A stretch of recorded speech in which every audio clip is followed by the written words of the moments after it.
तो भाई भैरव बाबा की चढ़ाई शुरू कर दी है। ठीक है, थोड़ी खड़ी चढ़ाई है सांस जरूर फूलती है, लेकिन भाई माता रानी के दर्शन करने के बाद अगर आपने भैरव बाबा के दर्शन नहीं किए तो आप लोगों को पता ही है वो आपके आधे दर्शन माने जाते हैं। बाकी चढ़ाई पूरी खड़ी है, ठीक है, मज़ा आएगा।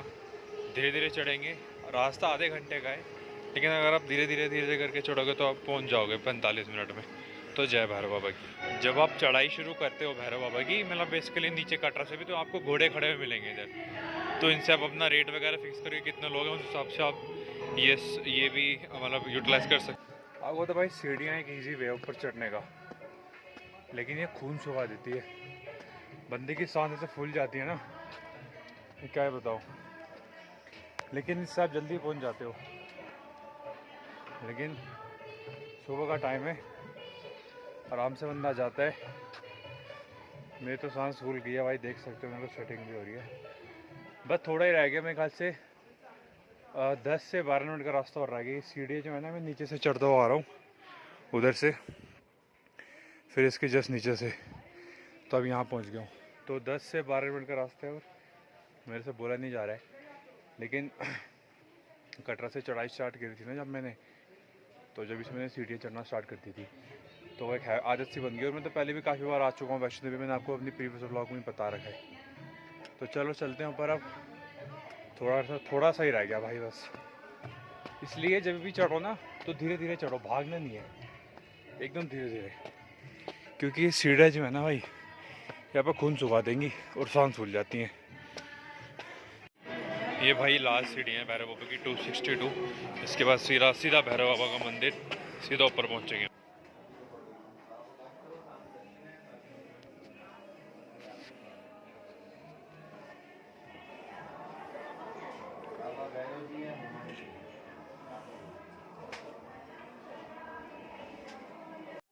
भाई मैं तो भैरव बाबा के दर्शन करके आ गया हूँ। ये लास्ट सीढ़ियाँ थी जो 262 आपको बोर्ड दिखाया था नीचे, तो मेरे तो दर्शन हो गए बढ़िया से। अब मेरा मन कर रहा है खाने का चाय के साथ ब्रेड पकौड़े, मैंने काफ़ी टाइम से खाए भी नहीं है क्योंकि मैं डाइटिंग वगैरह कर रहा हूँ। तो इतनी भूख लग रही है, मैं क्या बताऊँ। श्राइन बोर्ड का है भाई इधर, मतलब पूरा जितना भी है ना वो सारा श्राइन बोर्ड ही देखता है बेसिकली सारा। इनके होटल्स आपको हर जगह मिलेंगे वैष्णो देवी में। तो चलो नीचे नीचे चलते हैं। बाकी में मज़ा आ गया भाई। कोई भी मैंने आपको बताया था सीढ़ियों से थोड़ा कम रास्ता, मतलब टाइम कम लगता है, लेकिन सांस फूल जाती है। तो नीचे उतरता वक्त आराम से उतरा करो, क्योंकि बंदा थका हुआ होता है ना, तो पैर वगैरह कहीं फिसल जाए, कुछ हो जाए तो दिक्कत हो जाती है।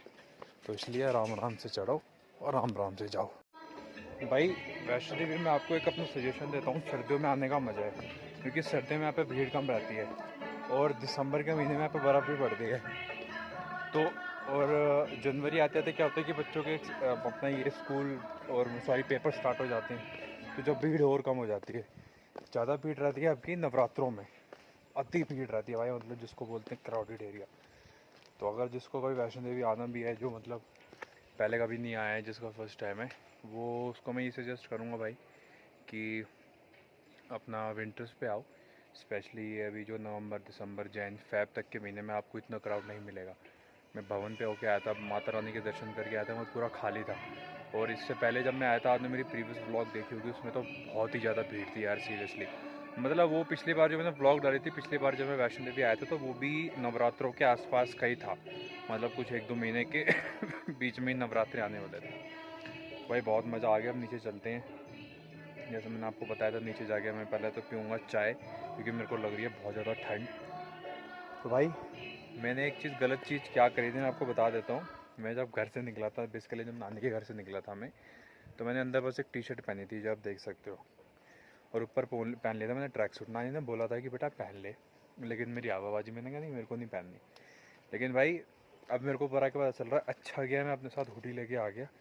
और अच्छा गया कि मैं जब चढ़ाई चल रहा था, मैंने अंदर स्वेट शर्ट पहन ली थी और ऊपर जैकेट पहन ली थी, क्योंकि भाई ठंड इतनी, और हवा जो चल रही थी ना, मतलब इतनी तेज़ हवा चल रही थी, ठंड पूरे कान पे लग रही थी, पूरा फेस मेरा लिटरली लाल हो गया था। तो आप ऐसी गलती कभी मत करना।